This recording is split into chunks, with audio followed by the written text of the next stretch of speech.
where the flowers bloom and the sunshine glows. There's normal gardens where the beauty grows. Every leaf tells a story, every seed takes flight.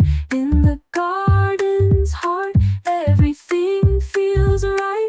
Es mamo, sing it to the sky. Whisper to the petals as the clouds drift by. Es mamo, let the green roots run, dancing with the daisies in the morning sun. Hello everyone, welcome to Mamo Gardens. Today I want to talk about this variegated, beautiful vine called the Golden Pothos. The plant has a number of common names including Golden Pothos, Ceylon Creeper, Solomon Island Ivy, and Taro Vine. It is also called the Devil's Vine or Devil's Ivy because it is very hardy and stays green even when kept in the dark. It is commonly known as a money plant in many parts of the Indian subcontinent. It rarely flowers without artificial hormone supplements. One of the last known spontaneous flowering in cultivation was reported in 1964.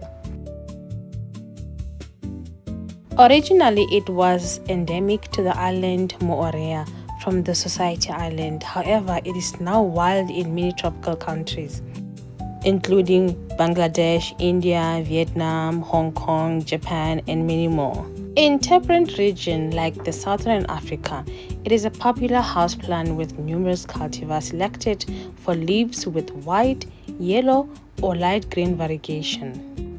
It is often used in decorative display in shopping centers, offices, and other public locations, largely because it requires little care and it is also attractively leafy. In tropical countries, it is found in many parks and gardens and tends to grow naturally. As an indoor plant, it can reach about 2 meters in height if given adequate support, a trellis or moss pole to climb, but hardly develop adult-sized leaves. The best results are achieved by providing indirect light. It tolerates an intensive luminosity, but long periods of direct sunlight burn the leaves. Golden Pothos is one of the easiest, most forgiving indoor plants you could have. I am checking the soil level in this pot and it's a bit low. So what I'm going to do is top it up with soil to cover the vines in the pot. And that will also help encourage more full and bushier leaves.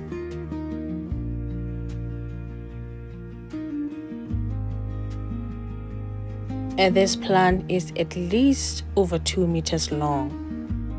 The Golden Pothos have shown to be invasive in tropical and subtropical climate. Its aggressive aerial roots allows it to blanket the forest floor, climb up to 100 feet into native trees' canopies. This chokes up local flora, blocks sunlight, and severely disrupts native ecosystem.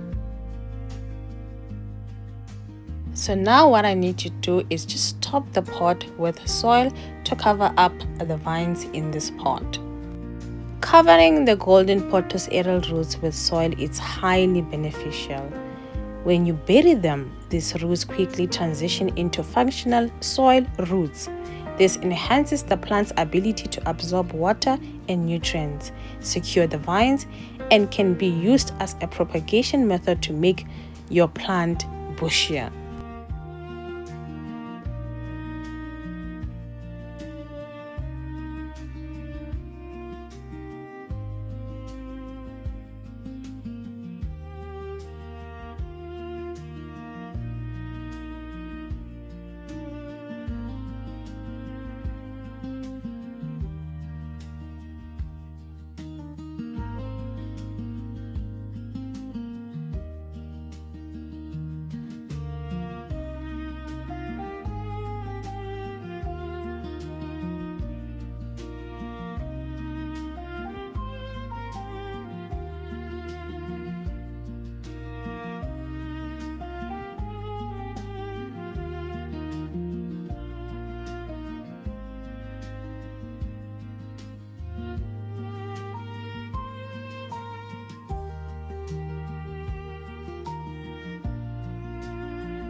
So what are aerial roots?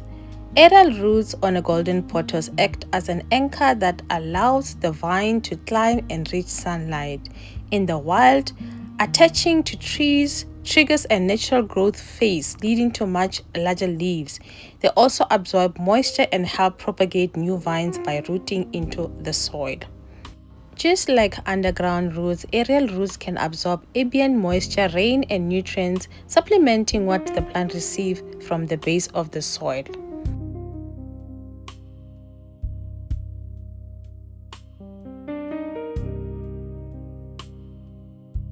Propagation. This plant is easy to propagate. If you cut a pothos vine, the presence of aerial roots makes it exceptionally easy to propagate.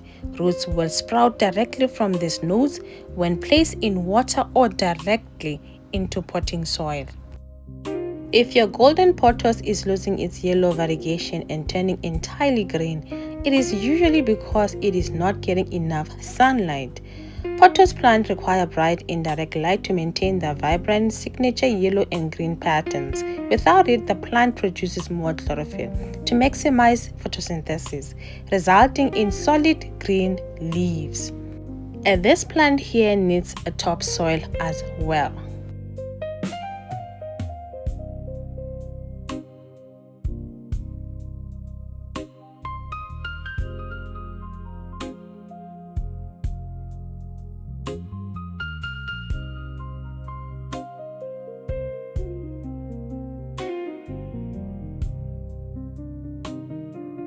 Pruning a golden pothos encourages bushier growth and removes leggy or dead vines.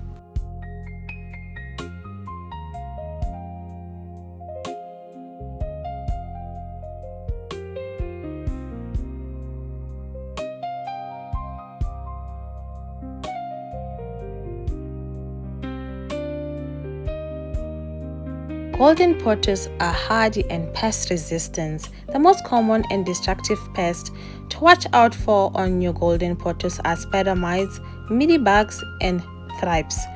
Because pothos have overlapping vines and thick leaves, these tiny insects easily hide in sheltered crevices and feed on sap, stunning growth and damaging foliage. Regularly inspect your plant. Periodically hold your leaves up to a window and rotate them slowly. Look for moving specks, webbing, and translucent bumps on the underside. Quarantine the infected plant immediately. Isolate your pothos if you spot any bugs so they don't spread to other house plants. Wipe down the foliage with a damp cloth or give the plant a gentle wash in the shower. For mealybugs, dip a cotton swab in rubbing alcohol and damp them off individually. For spider mites, use a gentle neem oil or insecticide soap.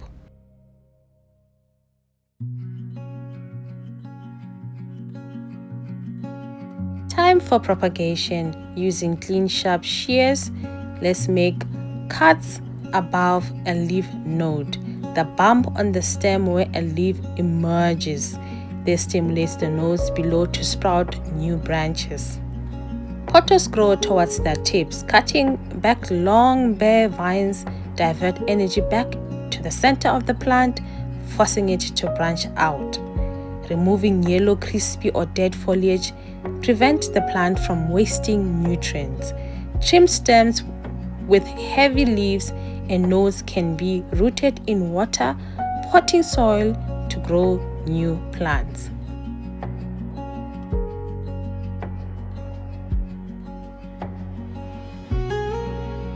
So what I need to do is remove the lower leaves. Strip off the lowest leaf so that only the stem and node are submerged, preventing rot.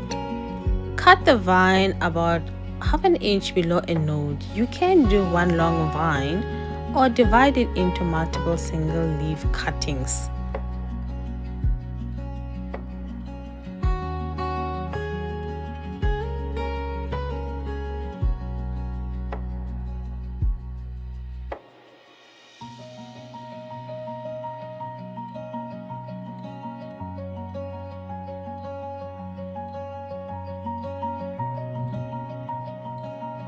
we'll continue with the rest of the vines to cut the lower leaves and cut just close to the aerial root.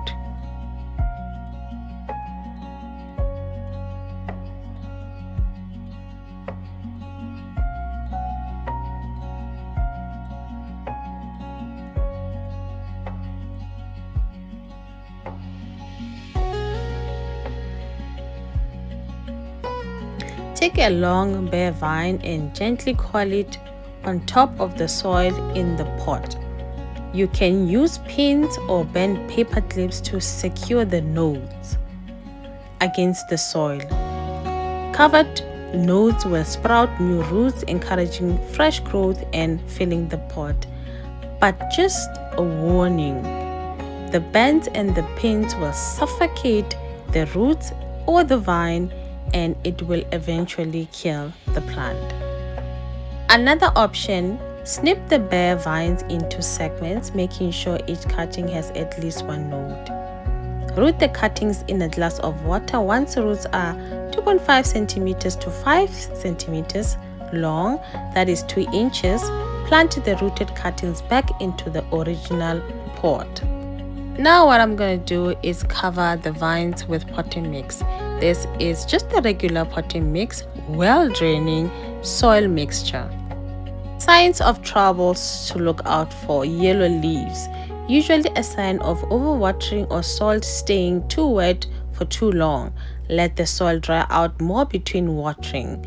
Brown crispy edges indicate underwatering or air that is too dry.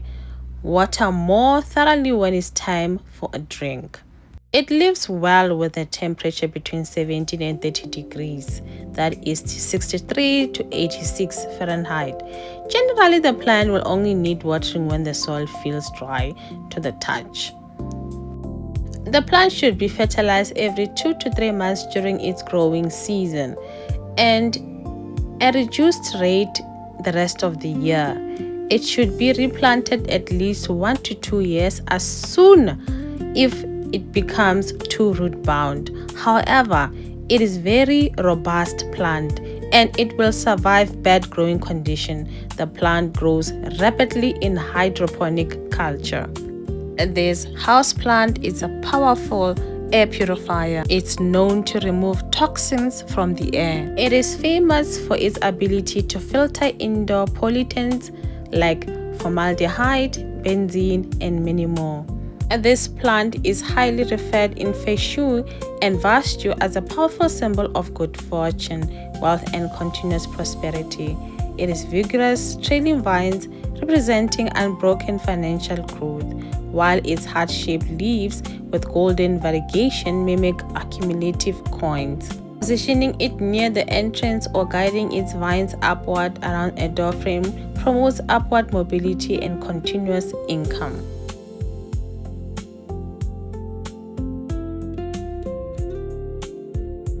Water your golden pothos thoroughly when the top 50% or 70% of soil is completely dry.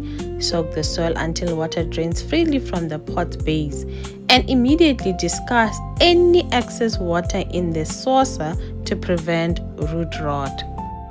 The new propagation, I'm gonna leave it somewhere where it's gonna receive bright indirect light, and the plant is nicely pruned. Thank you so much for watching. Please subscribe, like, share, comment, and I'll see you soon.